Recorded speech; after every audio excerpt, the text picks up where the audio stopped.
¿Qué tal, estimada audiencia? Bienvenidos a su podcast de confianza con un servidor Luis Rodrigo Loredo Angulo, mi compañero Emilio Gabriel Matías Quijano y mi otro compañero Yael Pug de la Torre. El día de hoy, primero que nada, me gustaría decirles que me da mucho gusto tenerlos presentes aquí conmigo para poder discutir los temas que veremos hoy, los cuales son tres principales. Primero tenemos lo que es la definición del Estado y sus características, y una vez abordada esta definición, podemos pasar a lo que son las organizaciones internacionales, que por ejemplo tenemos como principal lo que es la ONU, la cual es la Organización de las Naciones Unidas, y también después de eso podemos pasar a lo que son los sujetos especiales, que igual son muy importantes que los veamos para poder comprender todo esto que nos engloba lo que es el derecho internacional público. No sé qué opinan al respecto ustedes. Primero que nada, para comenzar este tema hay que entender qué es el Estado en sí mismo. Eso es muy importante porque para seguir con el derecho internacional público es necesario definir muy bien qué es el Estado y cómo podemos comprender esto y sus facultades que este mismo tiene. Sí, estoy totalmente de acuerdo contigo porque pues este es el punto de partida para que podamos comprender cuáles son los actores en la comunidad internacional. Bueno, la verdad es que me da mucho gusto que tengamos una plática de este estilo y la verdad espero que esta discusión sea lo más amena posible y que podamos abarcar todo lo necesario. Bueno, iniciaremos con lo que es el Estado y sus características. Primero que nada, la definición básica de Estado que nos da el derecho internacional público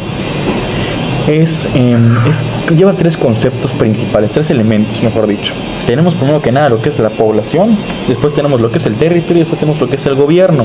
Sin embargo, hay otro elemento que casi no se menciona, pero yo sí lo mencionaré y para mí es muy importante y distingue mucho al Estado, el cual es la soberanía. No sé qué opinen ustedes sobre esto. Primero que nada hay que definir qué entendemos como soberanía. Muchos podemos entender la soberanía como es la capacidad que tiene el Estado para autogobernarse, es decir, es la capacidad que tiene para ejercer autoridad dentro de su territorio, sin la oposición de algún otro Estado opositor o cualquier otro Estado. Pero la verdad a mí me parece la autonomía, que es más como la forma en la que el Estado se relaciona con sus ciudadanos. Esto haciendo como las leyes también puede ser un ejemplo de esto, y viendo que el Estado pueda imponer sus reglas a esos mismos ciudadanos sin que otro Estado logre intervenir. Sí, porque la autodeterminación implica que los estados puedan gobernarse por sí mismos. Pero ojo, que yo creo que esto no significa que es la independencia total de los estados, si me entiendes. Yo creo que a veces deriva de autonomías, los cuales, como ocurre con algunos territorios, como puede ser estados mayores. Claro. Una vez que hablamos de lo que es la autodeterminación, tenemos que hablar sobre otro tema clave, el cual son las tesis de reconocimiento de estados. Y tenemos dos tesis, el cual es la declarativa y la constitutiva. No sé si nos quieren hablar un poco más a tema sobre eso, no sé qué quieren marcar. Podemos entender la tesis declarativa como la que nos puede decir que si un Estado existe, solo si cumple unos elementos en específico. Esos elementos son algo básico, la verdad es muy básico porque nadie lo reconoce en sí mismo, sino que la Constitución dice que un Estado existe solo si otros logran reconocerlos, es decir, que un Estado solo existe si otros logran reconocer el Estado como un Estado en sí mismo. Es algo bastante simple de entender, pero puede ser algo confuso en algunos momentos. Sí, yo apoyo más la declarativa porque pues explica casos como los de Kosovo, pues, también funciona como un Estado, pero sin un reconocimiento alguno. Bueno, realmente este reconocimiento pues sí llega a tener efectos, ¿no? Efectos que son prácticos a la hora del día a día. Principalmente tenemos lo que son las relaciones diplomáticas. Tiene como efecto estas mismas relaciones diplomáticas que se crean a base de lo que acabamos de decir. También otro efecto es el comercio. Y también tenemos otro efecto que es el acceso a organismos internacionales. No sé si tienen algo más que decir ustedes. Bueno, podemos ver que hay figuras donde la soberanía se es limitada. Esto lo podemos ver en algunas situaciones donde no hay soberanía plena en sí mismo. Un ejemplo muy antiguo y rústico sobre esto eran las antiguas colonias, que fueron algo muy importante de la historia y algo que marcó cómo se va a determinar qué es un Estado en el futuro. Sí, tienes toda la razón, porque una colonia es un territorio que fue sometido por otro Estado. Luego también estaban los mandatos de la Sociedad de Naciones y más tarde son los conocidos fideicomisos, de Claro, la ONU. son muy Son conocidos. sí. Realmente siempre lo vemos día a día, ¿eh? O sea, los gobiernos siempre se oye, siempre está presente en todo momento. Bueno, también, aparte de los famosos fideicomisos, tenemos a lo que es, este no es tan común, pero igual es importante, es el protectorado. El protectorado es donde un Estado conserva, digamos, esa cierta autonomía interna que se tiene. Sin embargo, la política exterior va a quedar en manos de otro. Bueno, algo muy importante es que no hay que olvidarse sobre un Estado libre asociado. ¿Qué podemos entender como este? Eso podemos entender como un poder, como tiene un gobierno, un subgobierno más, por decirlo, pero no piensa en una soberanía internacional. Es decir, que no hay un gobierno como tal que esté en la cima total, sino hay un subgobierno que se especializa en cosas más, ¿cómo puedo decir? Más singulares, más O sea, específicas. como tal, no es como que tenga alguien encima. No, no tiene alguien encima. Es más como que se esté organizando para cosas que no son tan especiales en sí mismos. No sé cómo explicarlo muy bien. ¿Cómo lo entenderías tú? Pues yo siento que un Estado libre asociado, pues es un autogobierno, ¿no? Bueno. No es plenamente soberana ante el internacionalismo. Pero bueno, pasemos al territorio. Claro. Ya que este se divide en terrestre, marítimo y espacio aéreo. Y vamos a iniciar con el terrestre. Claramente creo que el terrestre es el más sencillo de entender, es el más evidente, pues se refiere a la superficie y al subsuelo. En cuestión del marítimo, pues como el nombre lo dice, incluye lo que es el mar y todo lo que es el territorio del mar y la zona contigua. También se le dice ZEE y también a lo que es la plataforma continental. Bueno, yendo para el estado terrestre es algo más complicado, porque podemos tener espacio aéreo como aquel espacio ultraterrestre, es decir, que está más allá del terrestre. Eso es algo muy complicado porque varios países no tienen dicho como tal cuál es su estadio aéreo. Es decir, Claro, ¿cómo puedes delimitar todo lo que abarca el aire? Es algo complicado. esta manera que no está muy delimitado, eso le permite que no haya una soberanía total sobre, o un poder total de un estado en el espacio aéreo. Esto le hace también que los estados logren darle, ¿cómo se diría?, capacidad de goce a algunos otros estados para intervenir en su estado aéreo. Eso obviamente Como que le dan el derecho de poder entrar. le dan El el permiso para entrar a las avionetas, cosas así. Eso es algo muy importante porque si no existiera este permiso, no sería un caos total, no sabría muy bien dónde llegarían cada quien. Claro, serían muchos conflictos porque siempre habrían problemas de que algún estado invadió el otro, su territorio del otro, porque algún avión entró o algo por el estilo. No habría ni siquiera viajes, imagínense. Sino que también, ¿cómo debilitarías cuál es el estado aéreo y cuál no? O sí, es algo dónde complejo. comenzaría, dónde termina en ancho, en largo. Es algo muy difícil de Es algo en general muy complejo de delimitar. Bueno, luego vamos a hablar sobre lo que son como dije antes, las organizaciones internacionales. Primero que nada, hablaremos sobre los conceptos, los tipos y la clasificación. Ahora, vamos a pasar en general, que son asociaciones de estados que son órganos permanentes y competencias propias. En general, eso es lo que tiene una organización internacional. Se lo repito, para mí, son los órganos permanentes y competencias propias. No sé si ustedes piensan algo más o quieren agregar algo más. Estoy en lo correcto contigo. Y como dices, estas son organizaciones gubernamentales, pero se dividen principalmente en dos, que son las organizaciones gubernamentales y las no gubernamentales. O pueden ser por su composición, pueden ser universales o regionales. Las universales se trata de que se rigen para todo el mundo. Las regionales, como bien su nombre lo dice, es para una sola región. Y también puede ser por su finalidad, puede ser político, económico, militar o cultural. Bueno, ya yendo para unos ejemplos de voy a decir la típica, la ONU, la que todos conocemos, la que todos amamos en sí. Pero existen es un ejemplo sobre un universal, ya que afecta todas las regiones, es decir, todos los estados en sí mismos. No hay ningún estado que no sea afectado por Pero si ya vamos a un contexto más regional, es decir, algunos lugares que son más específicos, o como una región específica, unos estados en específico, son un área terrestre muy específica, más corto, más pequeño. Como la Unión Africana, por ejemplo. Sí, sería un ejemplo muy sencillo. O la Organización de los Estados Americanos. Igualmente. La OEA, la famosa OEA. La famosa OEA. Bueno, ahora tenemos lo que son los órganos y los tipos de voto.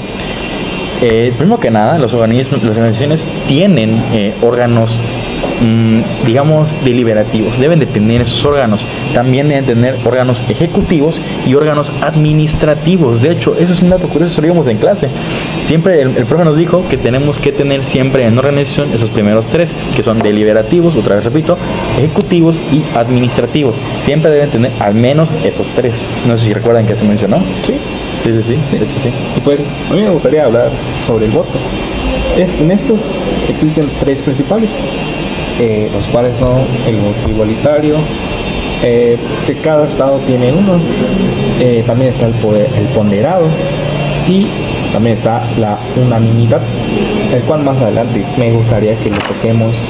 Bueno, el problema que tiene la unanimidad es que también bloquea muchas decisiones. Esto se hace porque al final todos deben que votar y estar a favor, y siempre habrá alguien que no está a favor, es decir, alguien que piensa que no está, o no está indeciso, ni siquiera que diga que es algo incorrecto o esté en contra, simplemente porque no esté indeciso, no funcionará una unanimidad, y eso hace que sea algo muy complicado que todos logren decidir. Claro, como dice mi compañero Yael, para que esto sea unánime tienen que ser todos. Con uno que ya diga que no, ya la unanimidad ya no puede entrar. Sí, ya es algo muy complicado. Es algo complicado que pase realmente, es algo muy muy difícil. Bueno, también tenemos que hablar sobre las organizaciones que, como dije, la ONU es la más importante, y la ONU, tiene 6 órganos principales. No sé si nos lo quieren comentar y ahorita yo los puedo apoyar.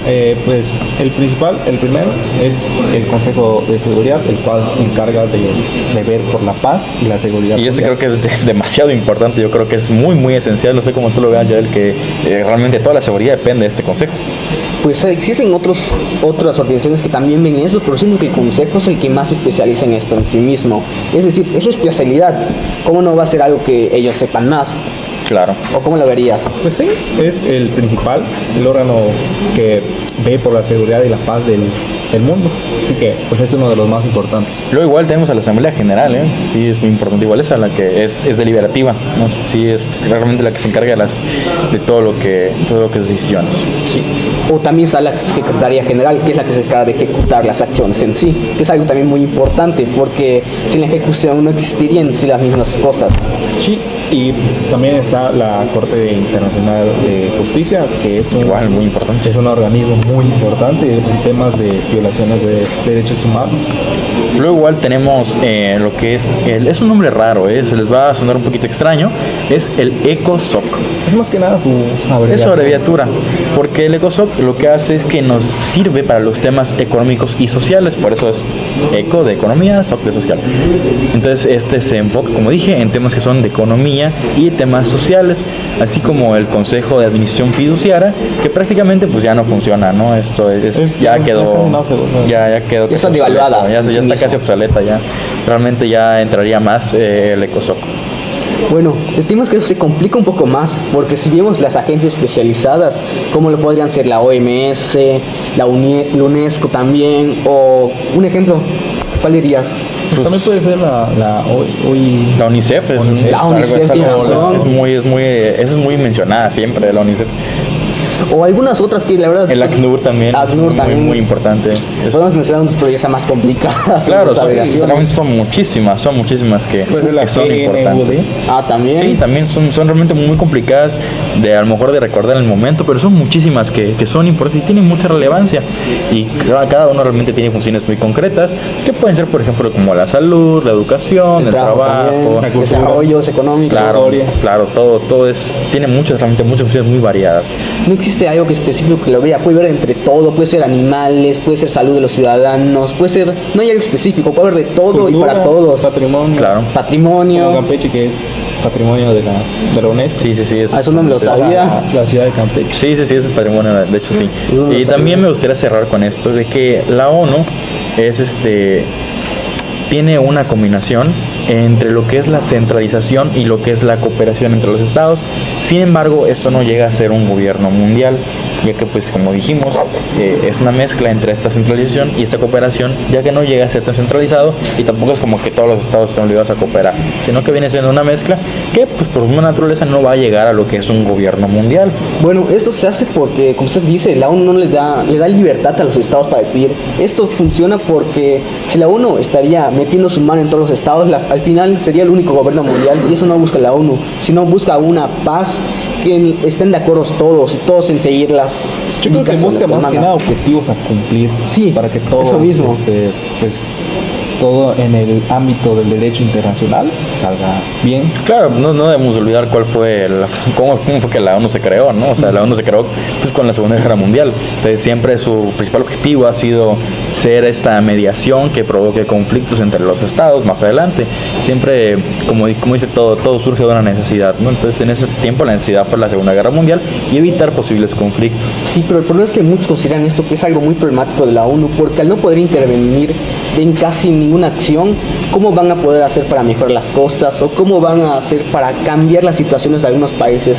Un ejemplo podemos ver que es muy criticado la ONU por eso, que es con las acciones que se hicieron con el youtuber MrBeast, donde él creó pozos por una cantidad de dinero muy ridícula, y la ONU no puede llegar ni a hacer eso con un dinero menor. Esto no sucede porque no tengan la capacidad o no estén lo suficientemente organizados, sino por varias razones burocráticas, pero mayormente porque el Estado no puede ser intervenido por la ONU, porque estaría violando sus derechos sobre sus propias libertades de los ciudadanos y cómo el Estado ofrece su soberanía en sí mismos. Claro, tiene ciertas limitantes que igual, pues como dije, hacen que no pueda hacer su trabajo como a lo mejor nos gustaría a todos, ¿no? Sí es algo complejo lo que la ONU tiene que hacer, sin embargo, pues se trata de que sea lo mejor posible, ¿no? Sería lo mejor posible. Claro. Bueno, si vemos algunos de los sujetos especiales ya del derecho internacional público, vamos a ver uno que es la verdad muy importante, que es el... Y es muy conocido. Sí, sería la Santa Sede. Es muy famosa la Santa Sede. Bueno, Sí, como comúnmente lo llamamos, el Vaticano. al Vaticano. Exacto, para que se entienda muy fácil es el Vaticano, básicamente. Bueno, eso es muy importante porque la verdad el Vaticano o la Santa Sede no es un estado en sí mismo. Es decir, que no representa un estado en un sentido clásico, sino que tiene una personalidad jurídica internacional, pero no se clasifica como estado. Exactamente, aunque tú dices, aunque tenga esa personalidad jurídica internacional que mencionó mi compañero Yael, esto no le da el hecho de que sea un estado, no es como tenemos en un estado, aunque tenga esta personalidad jurídica. Eso es lo que hay que diferenciar, digamos, cada que se hable del Vaticano, que esa personalidad jurídica no lo hace obligatoriamente un estado en sentido clásico. Sí, pero ve cómo es de curioso este organismo típico, porque pues a pesar de que representa a la Iglesia Católica, Claro. pues tiene relaciones diplomáticas con más de 180 países. Aunque se pudiera pensar, una cosa no va peleada con la otra, ¿verdad? Aunque pudiéramos pensar que sí. Y realmente esta administración que tiene el Estado de la Ciudad del Vaticano, pues no se reduce nada más a él. También tenemos otro sujeto especial, que es la Soberana Orden de Malta. No sé si ustedes pueden decir algo al respecto. Sin duda alguna es muy importante esta soberana orden. Realmente creo que le hemos ido bastante y muchas veces no comprendemos qué quiere decir. Sí, pues sí, como te dije anteriormente con lo que fue la Santa Sede, es muy peculiar estos tipos de organismos. Y además porque no tiene como tal un territorio. No tienen territorios, es muy curioso esos tipos de organismos, pero sí tienen reconocimiento internacional y además para poder celebrar tratados, así que pues, yo siento que es muy curioso estos tipos de... No, y aparte, déjame decirte eso, sus funciones humanitarias y diplomáticas, o sea, es una orden que es religiosa, militar, y que ha mantenido su personalidad jurídica internacional por siglos. O sea, ha mantenido esa personalidad que tiene por siglos. Y como dije, aunque pensemos que una cosa va peleada con la otra, en este caso no, es una orden religiosa militar. Es algo increíble, la verdad, para mí. Es algo que no pensarías que pasaría en la actualidad. Es algo que lo vemos algo como del pasado, no tanto del presente en que estamos ahorita. Sí, y es algo muy interesante lo que nos demuestra esto en el derecho internacional público, ¿no? Que no solo los estados pueden tener esa personalidad. Es algo muy curioso, si lo quieren ver así, que pasa en la vida real. Creo que después de todo esto que acabamos de decir, me gustaría decir que creo que hemos cubierto todos los temas. ¿sabes cuál tema nos faltó? El de la Cruz Roja Internacional. Es algo muy importante. Oye, Vamos a es dejar cierto, es pasar verdad. No, entonces. no podemos dejar pasar el tema de la Cruz Internacional. Además de ser un organismo tienes, muy tienes reconocido. toda la razón. Entonces, no, fíjense, no hemos cubierto los temas. Este modelo es muy importante, la Cruz Roja Internacional, y no lo podemos dejar pasar, porque la Cruz Roja Internacional es otro sujeto especial y es una organización neutral e imparcial, así como también es independiente, pues es reconocida, digamos, en los convenios de Ginebra. No sé si han oído algo de esto. Y unos documentos Muy importantes. Bueno, creo que todos conocemos a la Cruz Roja, ya que siempre está pidiendo ayuda monetaria en los cuando éramos niños. todos lados, en nos todos pidió lados, todos en general. lugares, en las escuelas intervienen Y mucho. más que nada cuando hay en casos de conflictos Eso, armados. Claro. esta la Cruz Roja lo que se encarga es ver que no haya víctimas inocentes en estos concursos. Más y que nada que atender a las víctimas. sí, atenderlas en más en sí mismo. Sí, realmente esto no es como tal estatal, no es como tal un sujeto estatal. Sin embargo, tiene estas competencias internacionales únicas, que realmente es algo único lo que la Cruz Roja hace. Es algo muy valioso porque realmente, créanlo o no, ayuda a muchas personas. Y igual eso nos pueden mandar un mensaje si lo quieren ver así, a que cada que haya algún apoyo a la Cruz Roja, pues apoyen lo que tengamos, ¿no? Sí. Porque al final de cuentas son ayudas humanitarias. claro, y que No nos cuesta. no nos cuesta nada dar lo que poquito que tengamos. Nada más algunas monedas que podamos dar. Claro, y realmente apoya mucho y es un gran beneficio para personas que sí realmente lo necesitan. Y como dije, es un sujeto especial que realmente es en casos que son muy importantes no dejar fuera y se deben tocar, la verdad, se deben hablar y debemos de conocer más sobre esos sujetos que son especiales y que a veces no se habla mucho de ellos o no se toca muy a fondo sobre ellos. Ahora sí, ya hablando sobre esos tres, sí me gustaría decir que hemos, digamos, cubierto todos los temas sobre lo que es el Estado y las organizaciones internacionales, especialmente sobre la ONU. Bueno, pero no sería completo decir sobre todas las organizaciones internacionales porque hay una cantidad muy grande que es muy difícil ver todas en sola una exposición. Sí, es cierto. Acabamos de hablar de los más Hemos hablado de los más relevantes, Los más conocidos por la gente. Claramente, porque si habláramos de todos, yo creo que no terminaríamos. La verdad es que son demasiados y no digo que no sean importantes, pero para temas de la clase consideramos que esos son los más relevantes para poder explicarlos y argumentarlos y hablar sobre ellos y informarnos un poquito más de lo que podríamos saber. Sí, fue un gusto hablar con ustedes de estos órganos, de estos sujetos y especialmente sobre el derecho internacional público, porque pues ya vimos que es muy complejo y muy curioso cómo se maneja este derecho internacional público. Así que pues, al menos de mi parte, fue un gusto compartir mesa con ustedes y pues muchas gracias. Bueno, para ya finalizar, entendemos que esto es algo muy importante para ver cómo un Estado se define en sí mismo y cómo los demás organismos, como podrían ser otros estados individuales, lo definen en sí. También eso funciona porque algunos estados no pueden ser reconocidos en sí mismos por sí solos, necesitan el reconocimiento de algunos otros organismos importantes. Un ejemplo muy importante sería el Vaticano, que los otros organismos no lo reconocen en sí mismo.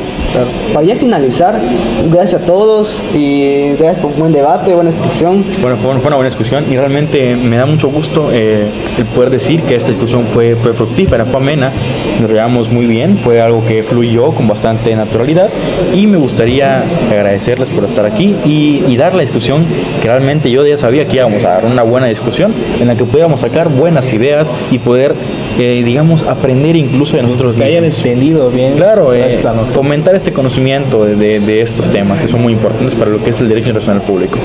Sin nada más que decir de parte de los tres, creo que puedo decir que muchas gracias por la atención y hasta luego.